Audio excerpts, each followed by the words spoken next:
भाजपच्या उमेदवारीचा अर्ज 3 वाजल्यानंतर भरण्यास लावण्याबाबत मागील 2 दिवसांचं सीसीटीव्ही फुटेज आम्हाला द्यावं, अन्यथा आम्ही हायकोर्टात जाऊ असा इशारा विरोधी पक्षाच्या वतीनं देण्यात आलाय। सोलापूर महानगरपालिका सार्वत्रिक निवडणुकीदरम्यान मंगळवारी 30 डिसेंबर रोजी उमेदवारी अर्ज शेवटच्या दिवशी भरताना सोलापूर नॉर्थकोट येथील निवडणूक निर्णय अधिकारी क्रमांक 2 यांच्या कार्यालयात गोंधळ उडाला होता। त्यावेळी शिवसेनेचे जिल्हाप्रमुख अमोल शिंदे, शिवसेना उबाठाचे जिल्हाप्रमुख अजय दासरी, काँग्रेसचे शहर अध्यक्ष चेतन नरोटे, काँग्रेसचे प्रवक्ते अशोक निंबर्गी यांनी हे कार्यालयाच्या बाहेर ठाण मांडून बसले होते आणि जोपर्यंत याबद्दल खुलासा होत नाही तोपर्यंत आम्ही इथून हटणार नाही असं सर्वांच्या वतीनं सांगण्यात आलं होतं। बुधवारी याबद्दल लेखी तक्रार पालिका आयुक्त तथा निवडणूक निर्णय अधिकारी डॉक्टर सचिन ओंबासे यांना देऊन 2 दिवसांचं सीसीटीव्ही फुटेज आम्हाला देऊन ज्यांनी एबी फॉर्म दिला आहे ते आम्हाला दाखवण्यात यावं, अन्यथा आम्ही हायकोर्टात जाऊ असा इशारा विरोधी पक्षांच्या नेत्यांनी दिला।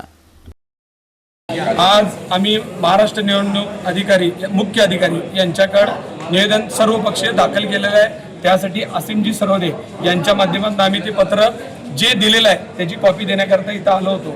जर महापालिका आयुक्तांनी त्याच्यावर कारवाई घेतली नाही तर आम्हाला हायकोर्टात जाण्याशिवाय कोणताही पर्याय नाही।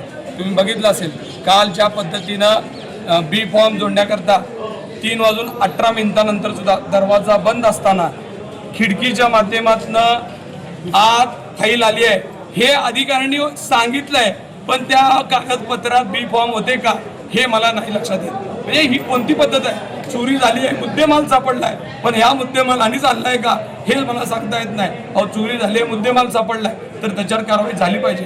हे सोलापूर महानगरपालिकेचं इलेक्शन जे चाललंय मला वाटतंय लोकशाहीचा गळा दाबूनच टाकायचा आहे आणि हे भारतीय जनता पार्टीचे जे काही लोक आहेत आमदार असतील यांच्या प्रेशरनी पालकमंत्र्यांना माझी विनंती आहे की सोलापूरचा बिहार करू नका, महाराष्ट्राचा बिहार करू नका आणि सोलापूरचा अनगर शहराला करू नका। आम्ही व्हिडिओ फुटेजची मागणी केलेली आहे। या लास्टच्या 1 तासानंतर ते संध्याकाळपर्यंतचे सगळे व्हिडिओची मागणी केली आहे। त्याच्यात सुद्धा आम्हाला तातूर उत्तर दिले जाते।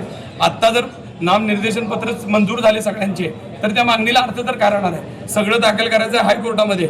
सगळी प्रोसेस तुम्हाला माहीत आहे की गुंडाळून ठेवण्याचं काम सुरू झाले।